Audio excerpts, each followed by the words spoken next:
Hi and welcome to Earl Can Garage. I'm going to show you how to properly remove a freeze plug. You take a punch and a good quality hammer. I love Proto. They are phenomenal tools.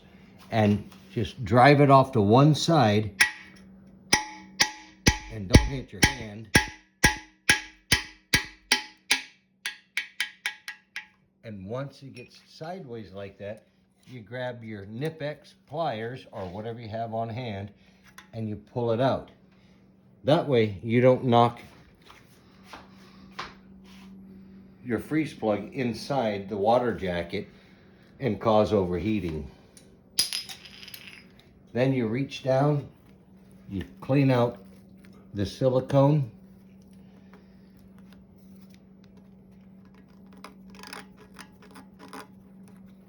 Like so, and then take some emery cloth or something and clean that up. I'll be following up with how to install shortly. Thank you. Please like and subscribe.